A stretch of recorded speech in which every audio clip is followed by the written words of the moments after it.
Guru kencing berdiri. Murid kencing. Ya berdiri juga.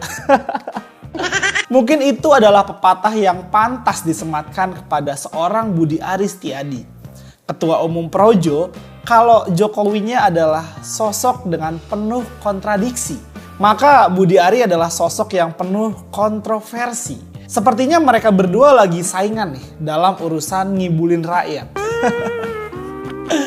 Jadi baru-baru ini nih, nama Budi Ari disebut dalam persidangan kasus judi online. Dia bilang menerima aliran uang suap sebesar 50% yang kemungkinan bernilai puluhan sampai ratusan miliaran rupiah. Tapi jaksa sendiri nggak mungkin menyangkut pautkan Budi Ari kalau nggak ada fakta.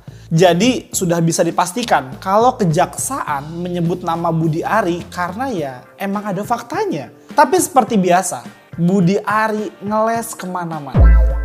Mungkin karena panik ketahuan. Jadi kalap nggak jelas lah dia. Ibarat orang mau tenggelam, apapun akan dicari buat pegangan. Begitulah Budi Ari yang gue lihat ya. Dia lagi panik aja nih. Bingung mau gimana dia. Mau nyerang kejaksaan kan nggak mungkin ya.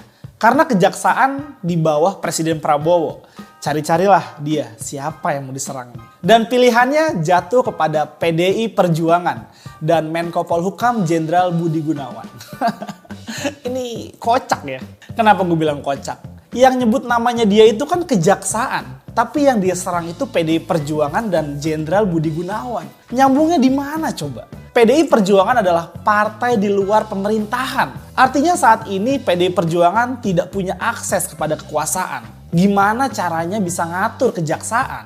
Coba lu pikir aja deh. Mana mungkin sih partai yang gak berkuasa bisa mengandalkan kekuasaan atau bisa mengendalikan lah.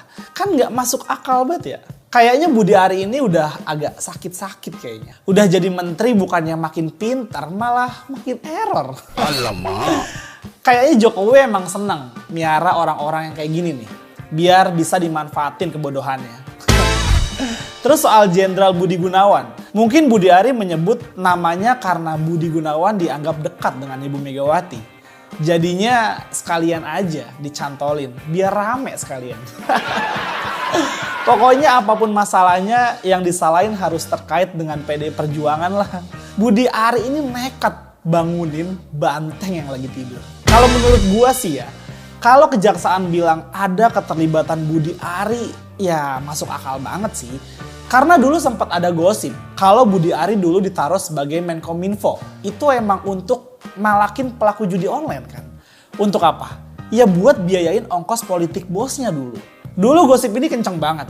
Tapi ya namanya main duit begituan ya agak susah buat ngebuktiinnya. Ibarat bau kentut nih, baunya ada tapi wujudnya nggak kelihatan. Kalau gue sih ngelihatnya dari banyak akun ternak-ternaknya bodong ya. Atau yang dijulukin Termul lah, atau Ternak Mulyono. Yang sekarang ini banyak banget. Itu biayanya nggak murah coy. Gue yakin duit pensiunan jadi presiden aja nggak cukup buat biayain operasional mereka. Terus duit dari mana coba? Ya nggak tahu, kok tanya saya. Selain itu juga nih, lo udah pada tahu belum? Kalau Budi Ari ini punya kekayaan yang nilainya lebih dari 100 miliar. Wow banget nggak tuh? Gue nggak dapat banyak informasi dari mana Budi Ari ini bisa punya harta sebanyak itu. Itu yang dilaporkan loh ya. Kalau yang nggak dilaporkan, nggak tahu deh.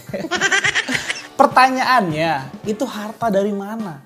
Sejauh ini belum ada informasi yang gue dapat kalau dia itu pengusaha atau anaknya pengusaha besar lah. Yang beredar adalah dia itu mantan caleg gagal PDI Perjuangan yang mendirikan Ormas Projo alias Pro Jokowi. Apa iya cuma ketum Ormas aja bisa punya harta sefantastis itu? By the way, kalian yang mati-matian ngejilat Jokowi udah dapat apa? Ayo dong, jangan kalah sama Budi Ari. Kalau kita lihat dari sumber informasi yang ada nih, dan kita pikir dengan akal sehat ya, nggak salah kalau ada anggaran. Kalau Budi Ari ini adalah dalam tanda kutip nih, banknya Jokowi dan keluarganya. Bahkan ada spekulasi lebih liar lagi. Kalau Budi Ari ini piara babi ngepet. Ada-ada aja deh. Ini tentu candaan yang bisa masuk akal juga sih sebenarnya. Abis nggak ada yang tahu sumber hartanya dari mana coba. Kalau nggak mau dicurigain terus, Budi Ari tentu harus menjelaskan kepada publik mengenai hal ini nih. Tapi menurut gua sih dia mau jelasin apa juga nggak ada yang percaya. Ada yang ngelihat kalau urusan fitnahan Budi Ari ini bukan cuma soal urusan Budi Ari versus PDI Perjuangan. Tapi lebih jauh lagi, ini adalah salah satu langkah Jokowi untuk menghancurkan pengaruh politik Ibu Megawati Soekarno Putri. Karena Budi Ari dianggap nggak akan bergerak tanpa komando Jokowi. Dan hasil dari sukses atau tidaknya rencana ini akan berpengaruh kepada langkah politik Jokowi ke depan. Kalau Jokowi berhasil menghancurkan pengaruh politik Ibu Megawati Soekarno Putri, maka kemungkinan dia akan jadi ketua umum PSI. Dengan harapan sebagian besar nih, kekuatan politik PDI Perjuangan akan pindah ke PSI. Tapi kalau gagal, diyakini Jokowi nggak akan berpartai.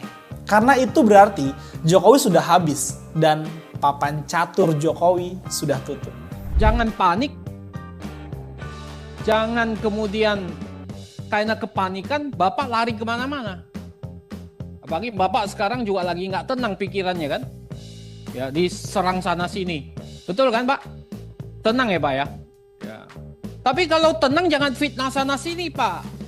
Jangan fitnah partai kami Pak. Ini nggak bagus Pak. Gitu. Saya lihat karena Bapak fitnah sana sini, itu membuktikan. Pak Bro, kita fokus saja. Iya enggak, ini nyambung. Ini membuktikan mental Bapak lagi panik. Akibat dari tuduhannya kepada PDI Perjuangan, Budi Ari kini menghadapi urusan panjang dengan PDI Perjuangan. Selain urusan politik di DPR RI, dia juga sudah dilaporkan ke polisi oleh kader PDI Perjuangan. Ibu Megawati juga dikabarkan marah atas fitnahan Budi Ari ini nih. Lagian salah dia juga sih, jadi menteri kok tukang fitnah ya. Sekarang lu bisa ngerasain sendiri kan. Dan sejarah sudah membuktikan bahwa kekuasaan atau kaki tangan kekuasaan yang menindas juga menzolimi PDI Perjuangan dan Ibu Megawati akan dibinasakan oleh zaman. Soeharto sudah mengalami, Jokowi sedang menuai karmanya. Ya kita lihat nanti gimana nasib Budi Ari. Oke? Sekian dulu dari gua. Ya, soal Budi Ari Setiadi ya, dua projo pada saat itu dulu ya. Ini relawan Pak Jokowi juga nih, luar biasa ya. Yang sekarang terlibat juga oleh siakan minta perlindungan pada Jokowi, atau Pak Jokowi bakal melindunginya karena Budi Ari pegang kunci Jokowi atau apa. Tadi disampaikan pada cuplikan video sebelumnya, panjang lebar informasi yang kita terima, dan ini menjadi sebuah pemahaman.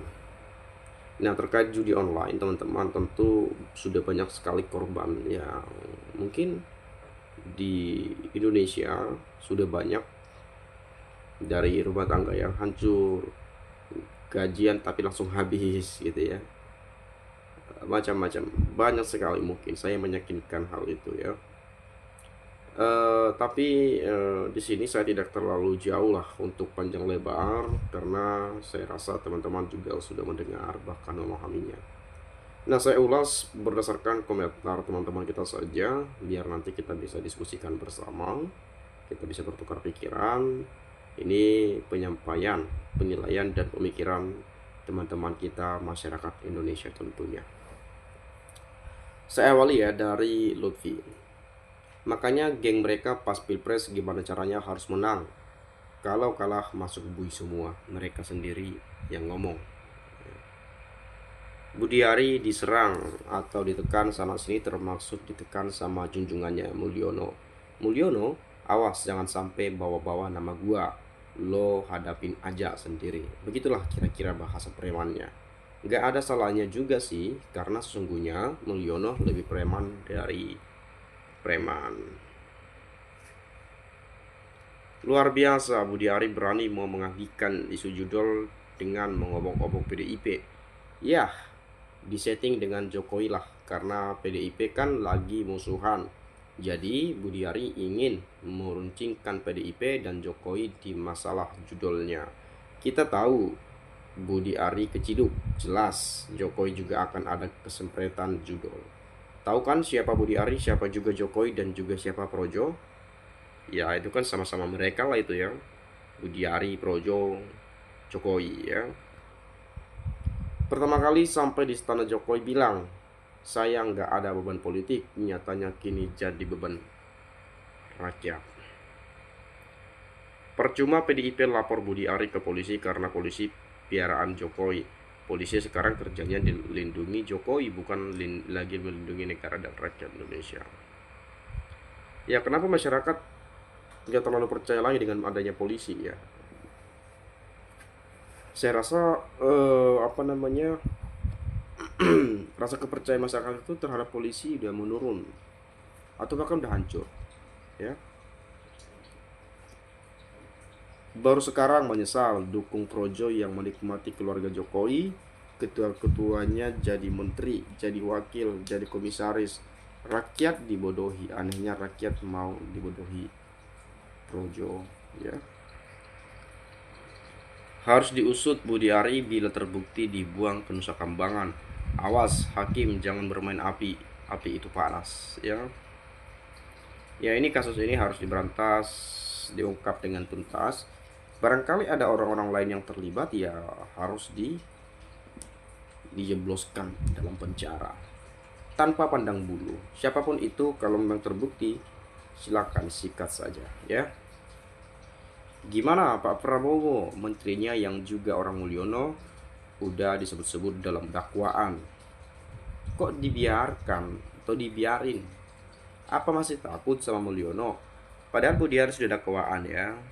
Dan Kejagung sendiri mengatakan Budi Ari mendapatkan fee 50% dari judi online.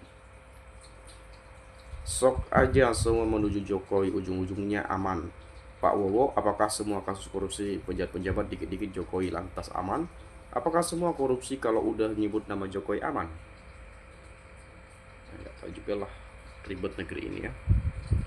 Orang-orang ini harus disingkirkan nih, merusak tatanan kepemerintahan. Jika terbukti Gus Dur aja Bulog dimakjulkan, nah apalagi mereka-mereka ini harus diadili. Budi pergi ke sekolah naik mobil SMK, tiba-tiba Mulyono naik bersama, bukan ke sekolah malah mampir main judi online sambil minum kopi. Kapal api keren. Terus pakai data smart friend, hore hore menang YouTube menang, hore hore ya. Sadar, ingat berapapun banyaknya harta yang dikumpulkan dengan kerakusan dan keserakahan, pada akhirnya menjadi petaka pada dirinya sendiri, dan yang diuntungkan hanya para bajarnya Jokowi yang biasa mondar-mandir naik mobil SMK isi BBM oplosan dapat bayaran, sebab para bajarnya itu ale-ale memuja, menyanjung, padahal itu cara bajar menjerumuskan Jokowi sekeluarga masuk ke jurang petaka. Secara tidak langsung ini gambaran adu wibawa, adu power antar Prabowo sebagai presiden yang sah dan Jokowi bila Budi Ari lolos atau tidak diproses hukum dan tetap jadi Menko. Jelas pemenangnya Jokowi. Kalau aku, misalnya ada orang yang disuruh menjabat di sebuah tempat, tahu-taunya malung atau maling gitu ya, maka saya nggak respect lagi sama orang tersebut, karena orang baik nggak suka bergaul sama penjahat. Itu sudah hukum alam. Kalau ada yang suka bergaul sama penjahat, maka biasanya sih itu karena sama-sama penjahat. Benar dilindungi Mulyono bisa buktikan di sidang Lantang namanya disebut-sebut, dan PDIP difitnah lalu dilaporkan takut kabur ke Solo minta perlindungan, tidak mau masuk penjara sendiri. Itulah permainan licik, jelas panggil sebelum kabur. Jadi harapan kita ini bisa diselesaikan secara tuntas tanpa pandang bulu. Jangan berbelit-belit, jangan bertele-tele. Jika bukti sudah kuat, sikat, tangkap, dan penjarakan saja. Bila perlu asetnya disita tuh ya, dari hasil judul tadi. Mungkin bila mana teman-teman punya pendapat lain, boleh silahkan sampaikan di komentar pada video ini. Dari saya mungkin itu saja. Salam inspirasi, salam NKRI, harga mati.